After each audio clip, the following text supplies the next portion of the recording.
Good morning, everyone. Welcome. It's FBC Radio Live. It's Tuesday, January the 17th, 2023, and Super Wildcard Weekend is in the books. Last night, the Cowboys absolutely embarrassed the Buccaneers, sent Tom Brady and that 8-9 NFC South division winning team home, and with plenty of questions moving forward. And right before we got on the air, John, I said it. I mean, expectations weren't high.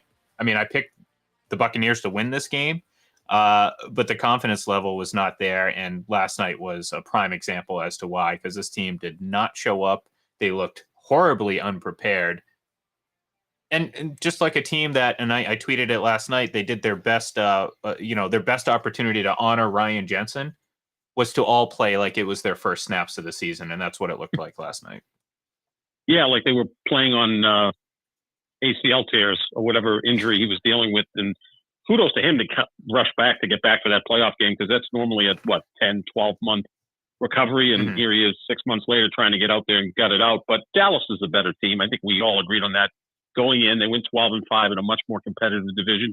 You look at Tampa this year, 4-2 in the division, 4-8 outside the division. And, that division, along with the AFC South, are the two worst divisions in football. And it kind of looked that way last night. There wasn't much Brady could do other than throw 66 passes, which is just incredible. My right arm is throbbing just thinking about that. But Dallas is the better team, and they exercised a lot of demons, right? They hadn't won a road playoff game in 30 years. They had never beaten Tom Brady. Well, they did both of those things last night. But only the Dallas Cowboys could win a playoff game for the first time in 30 years on the road. And the talking point is that their kicker missed not one, not two, not three, but 4 extra points. That was the not 3, not 4, not 5.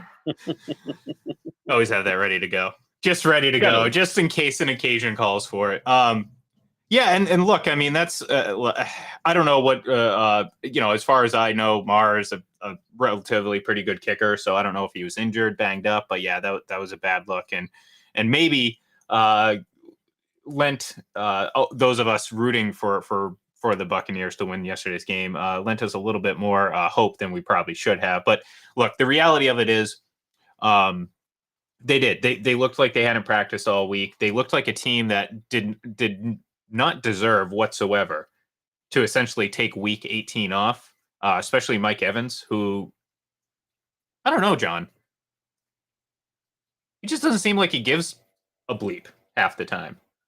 Lazy, kind of lollygagging around type of, running routes. Like I point to, look, the interception was bad. Before people jump on top of me, it was a bad decision. It was a bad throw. I think he was trying to throw it outside the back of the end zone, but clearly he didn't make it. So there you go, folks. I criticized Tom Brady. Now, look at what the wide receivers were doing on that play.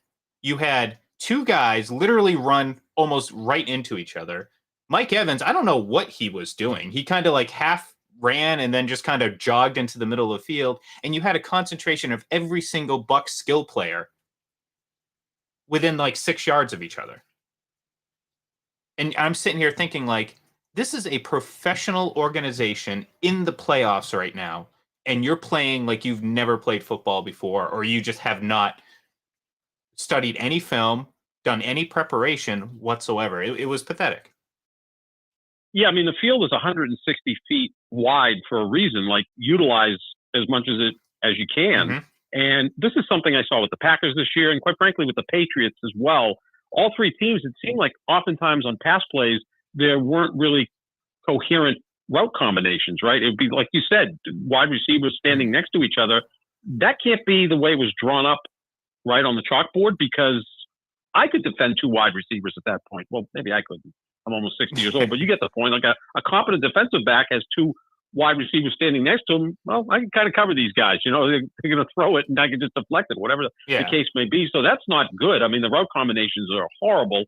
And again, we've said this a million times. You can have 10 guys on offense going in one direction, and if the 11th guy is going in a different direction, then all hell breaks loose, right, and falls apart.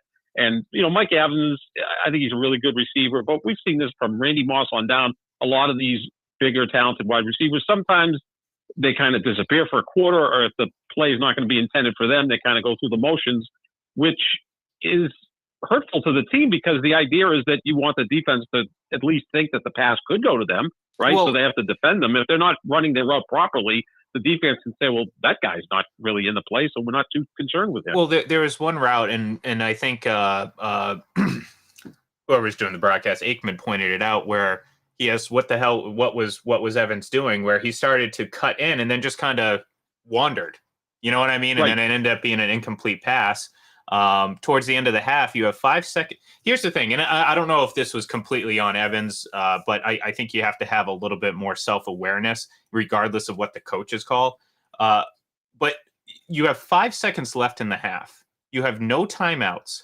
You're right around where you could potentially push a long field goal if you gain some yards. Why are you running a comeback route 7 yards away from the sideline? Right. Like that's I mean, the exact opposite of football situational awareness. And, you're going to sit here and harp on Brady's play when he threw it to the outside where it should have been. Obviously, it was an incomplete, and that's what people are going to remember. But a player like Mike Evans, a team like this Buccaneers team, shouldn't look so ill-prepared for the biggest game of their season. And that's what happened last night. And like I said, I mean, you want to sit there and point to, Brady's obviously going to be the focus. All right. It wasn't his best game, but again, you would think, John, that Kansas City Chiefs fans, if anyone, would be praising this game as one of the greatest games ever played because of the circumstances. However, it wasn't. And at the end of the day, you're looking at a team that looks completely lost. And if you were to believe the reports that are coming out, the plan is to fire Byron Leftwich, which, hooray, good for you. You should have done it 2 months ago. Because clearly he's incapable of making any sort of adjustment. And I know Peyton Manning was talking about how, you go into halftime, you don't really have adjustments. I'm talking about over the course of the season. Was there ever a time this season, John, that you watched the Buccaneers and said they have a game plan? The only time I can really remember is most of the first half against Cincinnati, right? Because they really looked like an offense that could be dealt with. And even Tony Romo was doing the game saying, look at this, they've got motion, they've got play action. It's starting to work. And then they started turning the ball over in that game, and Cincinnati won. And then at moments against Carolina, they looked like a competent offense. For most of the year, they didn't. Again, lack of play action, lack of motion in the offense. I mean, I'm watching the Miami Dolphins with a rookie quarterback who was a 7th-round pick. They didn't have a great offensive game on Sunday, but they did put 31 points on the board. 7 came on a scoop and score, and they had great field position. But I think Brady could work in that offense. Oh, easily. I mean, as much as Mike McDaniel may have been vaping on the sideline, may have been high by the fourth quarter, who knows? I think he could work really well in that offense. Obviously, Tyreek Hill and Jalen Waddle, that's a pretty good start, right? But I think with that offense, I think he would eat that up. Same thing in San Francisco, a lot of motion, some play action. They just didn't use that. I mean, Brock Purdy looks like a Hall of Famer in his first 7 games, for God's sakes. I mean, in that offense, it's very quarterback friendly. So there's no way he's coming back to Tampa next year. No, I can't. No way. They could bring back his high school coach as the offensive coordinator, and I still would say, no, I'm all set. I'm out of here. Well, look, I mean, I don't see, like, again, the decision to fire Leftwich was apparently made prior to the bye week, but he got saved by Todd Bowles, which again might be a fireable offense in and of itself.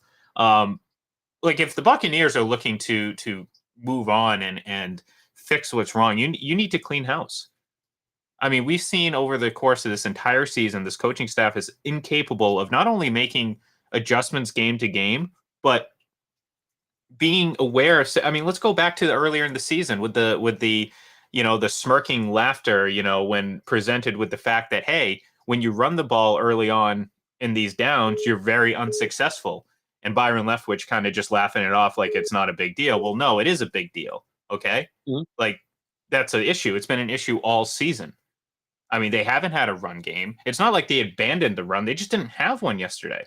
Not to mention they didn't have any. I mean, the offensive line, I've been talking about the last several weeks as they were starting to play better. They were awful. Awful.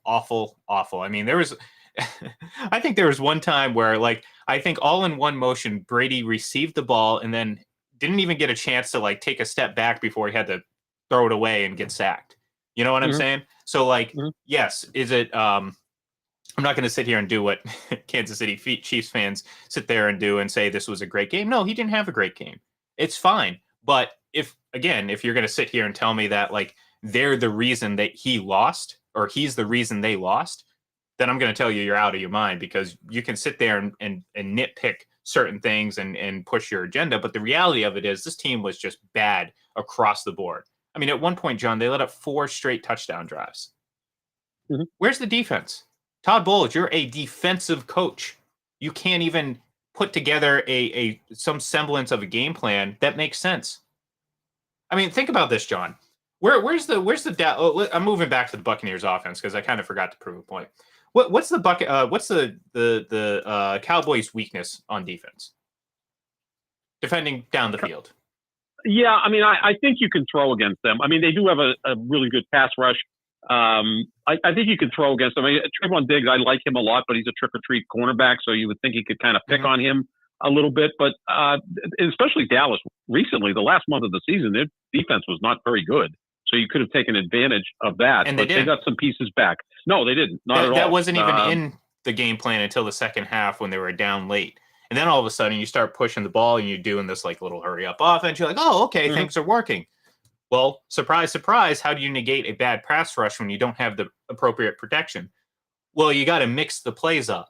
Stop running straight up the middle. Stop with these stupid little screen passes that never work because you don't get the protection. You don't get the execution. I mean, there's that play early on when first of all, the fullback comes in and he's not even in the right position. Brady has to turn around and tell him where to go. And then he decides to leave Micah Parsons completely unblocked and just go down and block downfield without chipping the player that he was brought in to do. Like that's basic football, and they're not executing that. That's on coaching. That's on preparation. That's not on the quarterback. Like, again, I mean, did he have his best game? Absolutely not. He's not adverse to criticism. He deserves some of it. But at the end of the day, if you're going to sit there and say, man, Tom Brady needs to retire. Oh, he lost the Buccaneers. Oh, he's washed. Then I'm going to call you a fool because that's what you are. Yeah, no, he can still play. There's no question about it. And I think he wants to play next year. Where's it going to be? Does he go to the Raiders? I'm not sure what the relationship is with Josh McDaniels, but they have some really nice offensive pieces, starting with Devontae Adams. That would be a lethal combination because Adams is a precise route runner who runs every route as if it's last. That's why I believe he's the best wide receiver in football. I could see Adams and Brady having an incredible bond, because they're both workaholics. That would be an interesting place to go. I mean, we've heard some rumors that Billy O'Brien could end up being the offensive coordinator in Tampa Bay. I mean, at that point, just make him the head coach. He's a better head coach than Todd Bowles. Oh, yeah. Isn't he? I mean, I'm not even a big Bill O'Brien fan. No, but you know what? He got to the playoffs, 4 out of 7 years in Houston? Yeah. And I think twice without Deshaun Watson. I mean, it was T.J. Yates one point and Brian Hoyer another time. I mean, he got to the playoffs with middling at best quarterbacks. I mean, yeah, he won a couple times with Deshaun Watson, who I think he helped become a really good quarterback. So if you're going to go bring in Billy O'Brien, make him the head coach at that point. We've kind of seen that Todd Bowles is not a good head coach, really good coordinator. I mean, it's the Peter principle. And because you're a great coordinator doesn't make you a great head coach. So I don't even want to see him there next year, to be honest with you. I don't even like the uniform. I'm a big uniform guy. I want to see him in black and silver. I think that'd be really cool. Hey, look, any excuse I have to take to go out to Vegas more, by all means, I'm okay with that. Well, isn't that where aging acts go, right? Yeah. Like you reach a certain age and you wind down a little bit, first, you go to Vegas. Yeah, well, first Tom Brady followed me down to Florida, and now that I've been frequenting Las Vegas more often, it makes sense that he will now follow me there. It's kind of sad, though, that he's so obsessed with me. Well, he's following you, and why wouldn't he? Obviously. But yeah, look, I'm right there with you because I look at this team now, and I thought I think they should have won a Super Bowl this year? I don't know, but I think you could have put together a season so much better than what you had based on the talent that you had, and I think you've done a lot of things that have hurt yourself throughout the season. Oftentimes we're seeing, again, just so many times where they just look lost on both sides of the ball with no real rhythm, no nothing, and I think again, it's. There you go, Joel. Tom to Detroit. That actually doesn't even seem too terrible of an idea. I've been pushing that for years. Why not go to the absolute losingest franchise in the history of sports? Well, perhaps, after Tampa, right? After Tampa, because that's what Tampa was. Tampa did win a Super Bowl and had playoff. Detroit's won one playoff game since 1957. Like that's. Well, to be fair, Tampa had only won 6 playoff games, and they all most of them came in that one season. They won a Super Bowl. So, well, this is half of them came in the one season, right? Yeah, 2002. But yeah, go to Detroit. Why not? Right? Well, it's like okay, so it's funny, and like I'm seeing, and I saw this yesterday, and one of our or my, I guess one of the fan favorite analysts on ESPN, and I won't name names, thought and this is what's so silly. Like at some point, John, like what happened? I thought jokes were supposed to be somewhat clever and like creative, not like just like saying something that's obviously not true, but like it's going to basically appeal to the masses. So like when Brady threw that interception, that was after the little like shuttle pass or whatever. Someone tweeted out along the lines of, well, first Tom wanted to be Patrick Mahomes and he turned into Josh Allen, and I'm like thinking to myself, like, doesn't Patrick Mahomes have just as many, if not more, red zone interceptions than Josh Allen and pretty much every other quarterback in the league? Spoiler alert! It's true. No, it's true. Yep. It's not an exaggeration. Yep. But that's the thing. I'm saying, like, you're talking about a ESPN personality that is revered by a lot of people. Oh, this person's so smart. Oh, this is such a great comment. This person's a little edgy and whatever. But it's like what you're doing is basically just pushing and creating this narrative that just doesn't exist. And that type of stuff bugs me because people eat it up. And it's like, so now, so you're looking at, Patrick Mahomes obviously never throws interceptions, but he does. In fact, he's doing exactly what you're claiming he doesn't do. So I'm sitting here like, insult to injury, John. Just nothing I hate more than bad football and bad analytics. And that's what we're getting pretty much every single time when we watch Brady play. And then when we watch the commentary afterwards. Well, I think what happens, obviously, he's still the biggest star in the league, or at least worldwide the biggest star. I mean, you can debate Mahomes, Rodgers, all these great young quarterbacks are all emerging stars, but Tom Brady is still the biggest star in the NFL. So one way to build up your Q rating or get more clicks is to criticize the guy. Look, I mean, Skip Bayless has made a living of attacking LeBron James, right? So there's going to be people out there that look at it and say, well, if I attack Tom Brady, I can be that guy rather than just giving fair analysis. Let me just beat the guy down. And I don't think Brady pays much attention to it. Although you never know with him, he may pay attention to it and it fuels him, right? He's going to take that one doubter and spend the offseason getting ready to go to Las Vegas or wherever else is going to play. So, yeah, I mean, that's the way it works out there. And again, you can't just have everybody gushing and, with all the plaudits, but let's give us some fair analysis. That's his first red zone interception as a member of the Tampa Bay Buccaneers. That blows my mind. I'm surprised there aren't more red zone interceptions, right? Because it's like so crowded in there with. But you knew it was happening as soon as they started to bombard us with those stats. I literally sat on the couch. I'm like, no. Yeah, I know. Please, why? This guy's never missed a field goal inside of 40 yards. Yeah, well, he's and now. just like that, it's what it is. But I mean, exactly. And it's like all I ask is for some like reasonable commentary. Like, and I say it all the time. I'm trying to get the term kind of to catch fire. It's performative analytics. Like. Mm-hmm. Facts don't matter. Accuracy doesn't matter. It's about getting a reaction, whether it's being loud and boisterous on TV and just saying a bunch of things. Like, I mean, I had to turn First Take off. I mean, I don't know why I had it on to begin with. Actually, I do because I had it on ESPN. I didn't change the channel by the time it came on yesterday. But I had to turn it off because it was just screaming back and forth. And I really didn't know what the hell they were talking about. It was but it's all performative. And in the same sense, like I said, making these jokes and trying to be witty.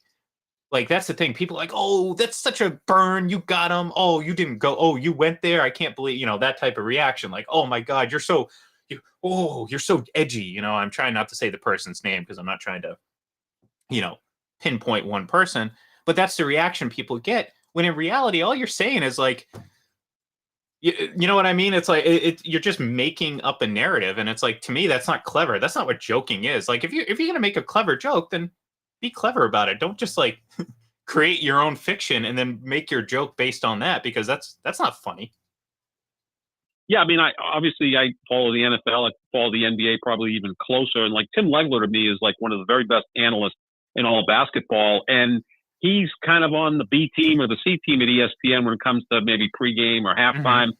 He's really good. He's one of those guys that when you listen to him, you actually learn, and he's fair. He doesn't have favorites, but maybe he's not the most charismatic guy, so why put him on a show? And I'm going to steal this from someone. I won't tell you who I stole it from, but I've heard this, that a lot of these shows with First Take, any of these shows that are on, that the idea is for the people on there, they're constantly like standing and moving and waving their arms. I feel like I'm back at, an Italian wedding that I may have attended. Family reunion. Ago. Everybody, yeah, really a family reunion. Everybody's very demonstrative. And the idea behind that is so much of what is on, or at least those networks are on in like airports, bars, no one's really listening to what they're saying, but they kind of will look up and say, oh, look at the guy's waving his arms. It must be pretty profound. And it still gets ratings because the TV's on. So maybe that's what they're doing. It's certainly not PBS where two people are sitting in a humdrum studio and, with black curtains behind them. I'm probably going way back to, like years ago, but people are just actually having a conversation, actually listening to what they're saying rather than just watching how they're flailing their arms or whatever. Yeah. And look, I mean, it makes sense because it's an easy way to consume. And, not everyone's going to want to, I always kind of bring up the idea, going back to, I hate bringing up Deflategate, but, as obviously a Patriots fan and someone who was invested in what was happening, of course, I'm going to pay far more attention to what's going on. Of course, I'm going to read between the lines. A fan of the Ravens, they don't care. They just hear, oh, Patriots are cheaters. I'm just going to go with it. Whatever. Jump on the keywords. And that's essentially what analytics are now. It's like now we're getting back to ex-athletes getting on TV saying like, it's time for him to retire. Again, who the hell are you to tell another person that's better at his profession than you are to retire? It's time to retire. That's not a conversation. Like, that's not a conversation you go up to him in person and tell him. You know what I'm saying? Like, I'm not trying to like play off this, like, oh, you wouldn't say that to his face. No, this isn't a tough guy thing. This is out of a respect thing. Like, if anyone understands what someone like Tom Brady's going through right now, the struggle of, do I continue playing? Do I not? What's going to happen? It should be ex-athletes, but they have no shame getting up there saying, oh, it's time to retire, this, that, and the other. But again, they'll sit there and pinpoint at the interception. I saw so many people, oh, one of Tom Brady's worst passes. And again, no one's defending the pass. But is anyone out there, again, talking about what a absolute mess that entire play was, where you have, and I equated this to when I was playing hockey as a mite, John, where all 5 players from each side of the team literally just chase the puck. There's no passing. Right. There's no formation. It's just blobs of young kids going one side of the rink to the other, to the other, to the other. And what we saw yesterday was all the Bucs skill position players at various rates of speed and effort somehow congregate all in the middle of the field on about, a fourth of what the actual end zone field covered. And that to me was just, that's just inexcusable.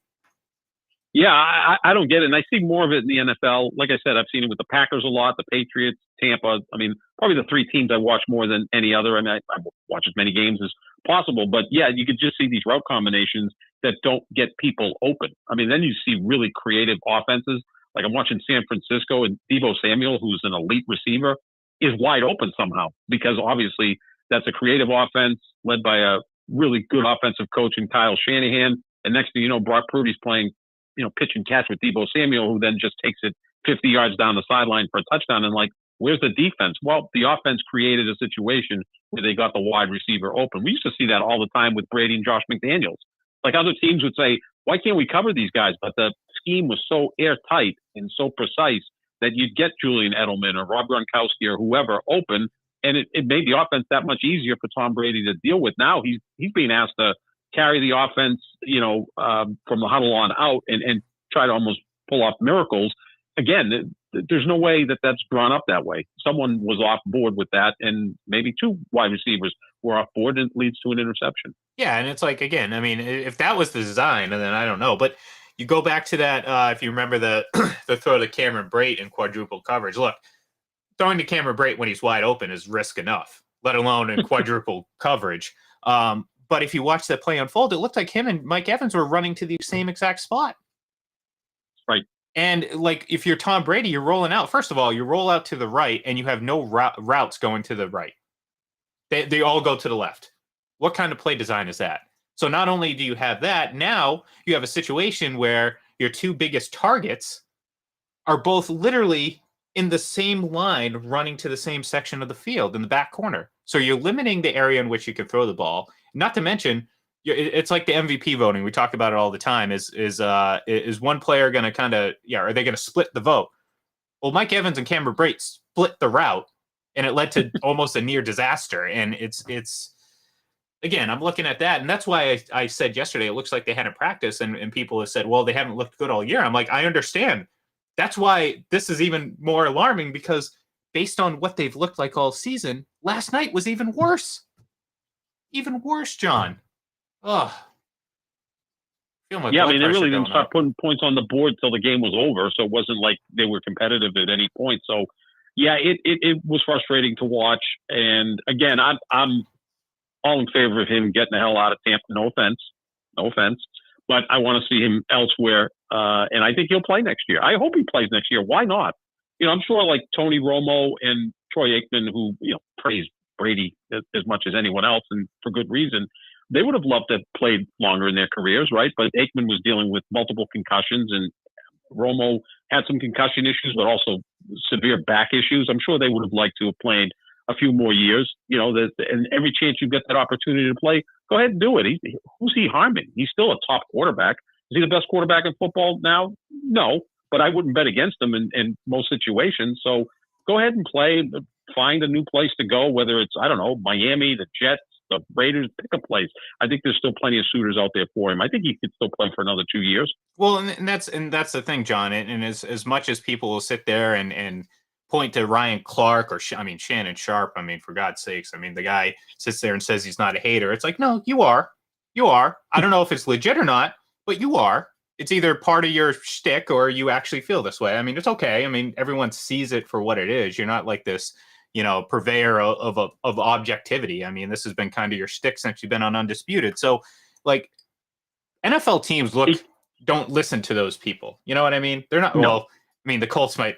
The Colts might have been different because maybe they listened to Jeff Saturday and decided he was a head coach. But the point is, like, they're not sitting there saying like, oh, well, Ryan Clark says Tom Brady's washed. No, they're going to look at the actual execution, all the situations, all the context that is just so void in a lot of these analytics. And again, it creates these ridiculous narratives where half the things that people talk about just aren't true. And then it's frustrating. I shouldn't be frustrated. I understand that. It drives me nuts, and it's something I just need to let go.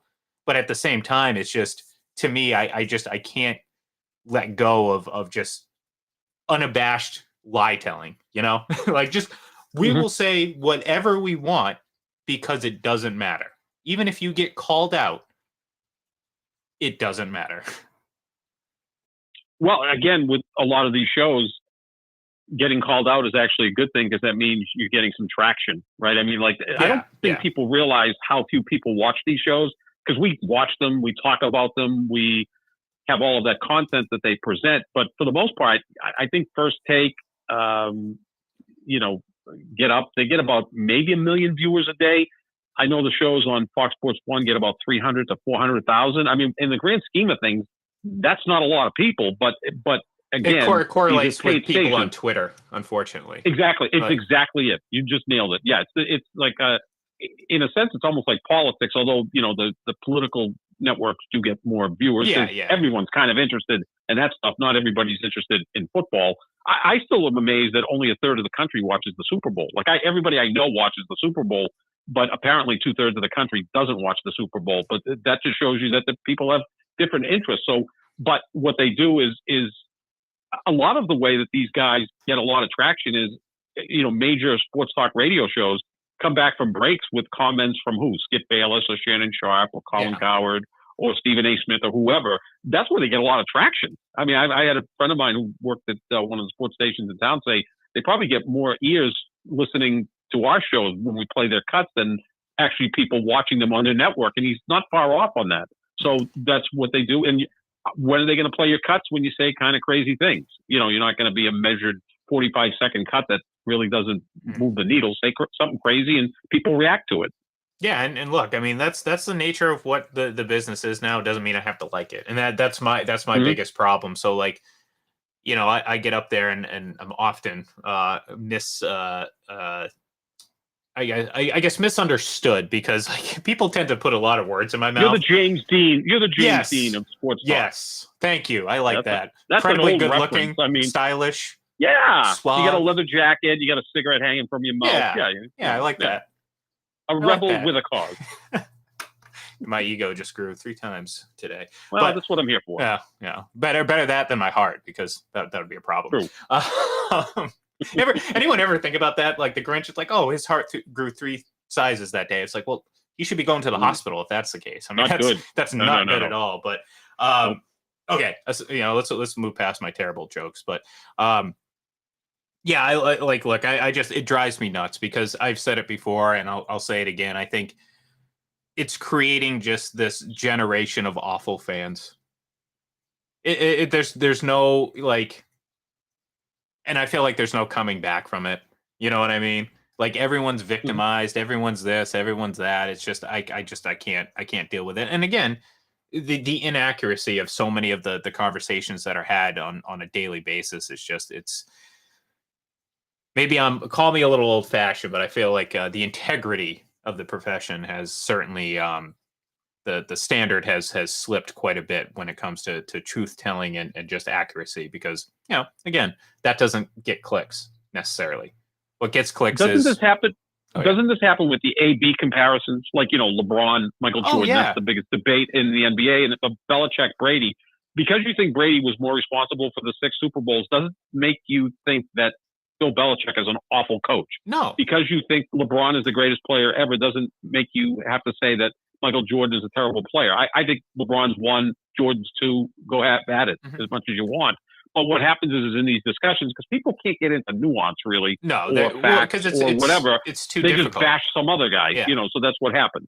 Well, because no one has any substance to debate. And oftentimes I find myself in these conversations where it's like, what, you hate Patrick Mahomes? I'm like, no, I don't. But when people come up here constantly with the ridiculous, like, over-the-top statements and quite frankly, a lot of them very inaccurate, yes, I'm going to have a problem with it, and I'm going to point it out, and I'm going to be on top of it. Doesn't mean I hate the kid. Doesn't mean I think he sucks. I think he's a great quarterback. You'd be foolish not to think he's a great quarterback. But do I think he's here? And this is what happened recently. It was like I said, he's nowhere in the top 5, top 10 discussion. Well, top 5 discussion, I think was the point. And then someone said GOAT discussion, and I said no, absolutely not. That's not me saying I think he sucks or he's not a good quarterback. Which that's what people take, though. They're like, oh, you think Patrick Mahomes sucks? No, I don't. Please find wherever I said that and give me a screenshot. Trust me, my opinions are out there. I'm not hiding from any opinion. So like when people sit there and say like, oh, you've never criticized Brady. Well, first of all, yes, I have. I've done it on the show. But second, John, and people are like, this is constantly, oh, Brady gets all the credit for wins and none of the blame for losses. Well, John, how many elite all-time quarterbacks actually lose games for their team? Yeah. Well, I think it gets a little deeper in the sense that you would expect them. I mean, like, okay, Aaron Rodgers didn't play terrible against the 49ers last year, but he could have played better. And if he had played better, they would have won. So, well, I think the bigger point is, and this is where I think people like why can't Brady get blamed for loss? You're going to blame him for this loss? I mean, go ahead if you want to sit there and harp on him, but if you're not going to mention everything else that went into it, then you're just pushing a narrative that you're trying to dispel the opposite way. So the point is like, yes, there are instances where those quarterbacks don't play well, and it's certainly a big reason why they lose, but first of all, they don't lose a lot. Like Tom Brady doesn't lose a lot. So obviously he's going to get more blame or more credit than not, which, I mean, it's just math. He's won far more than he's lost. So, well, guess what? Sheer numbers wise, he's not going to get blamed for it. So He's Why- 35-13 career-wise in the postseason. That's Yeah. insane. That really, Yeah. seriously, because a lot of the great quarterbacks, Rodgers is 11-10 in the postseason. Manning, I believe, by winning Super Bowl 50, finally went over 500. He was 14-13. Those are all-time great quarterbacks. I think Montana was one that won about 70% of his postseason games. Brady's, knocking on the door of 75% winning percentage in the postseason. That's nuts. Yeah. And with a far greater sample size too. We're not just talking about a couple more games. We're talking more than double. 3 full seasons of postseason games. That's triple, really, what Montana did. Yeah, I mean, that'd be like saying I have this baseball player who's played 500 postseason games. Yeah. That's never going to happen. Yeah. So, I'm right there with you. We'll see. It's going to be interesting to see, obviously, what he decides. He says he's going to take it day by day. And I think based on, how he seemed to kind of come to the conclusion a little bit too quickly last year, I think he's going to take his time. But I don't see how he's going to walk away from this. The haters are rejoicing today. It's one of those sad, pathetic days where they feel like they've won, when reality they just continue to prove that they're losing by celebrating this. So they're going to come up from the woodwork and celebrate Brady being washed. Oh, Father Time finally caught up to him, and he sucked, this, that, and the other. The reality of it is he can still play, and anyone who's watching objectively knows that. I mean, that throw to Mike Evans that he dropped. Talk about a complete micro. That's why I think I tweeted that Matthew McConaughey gif out with him crushing the can from True Detective. Time is a flat circle, because here we are, right again. I mean that was almost as bad as the Carolina drop, almost. So again, if you're going to sit there and say or try to convince yourself that the guy's washed or he can't play or he's not better than at least half the league, then you're kidding yourself and you look foolish. Like, that's the thing. Like, I understand it doesn't really matter because half these people hide behind like pictures and fake names, so it doesn't really matter. But the reality of it is you look like a fool. I mean, you really do, because it's just kind of showing that you don't really understand the game and you're not really watching it from any sort of objective nature. Like, you're just kind of trying to celebrate some guy's demise. And look, I don't blame you. The guy whooped up on you probably for a long time, so you're a little bit bitter. I understand it. It's okay. Just know that it makes you look like a fool when you continue to spout these things that just, one, aren't true, or two, horribly inaccurate. Yep, absolutely. He can definitely still play, and I hope he plays next year. I do too. Plus, like I said, if it's in Vegas, it just gives me more of an excuse to go out to Vegas. So I'm taking that as a potential. So, all right, we're going to. The Patriots play at Vegas next year. Again. Yeah. Yeah. All right. Prime time. Yep. So yeah, we'll maybe we'll do a FBC Radio live broadcast from Las Vegas, coming from you from Allegiant Stadium. Also not a bad thing having to play half your games in a dome. I just going to Denver is always tricky.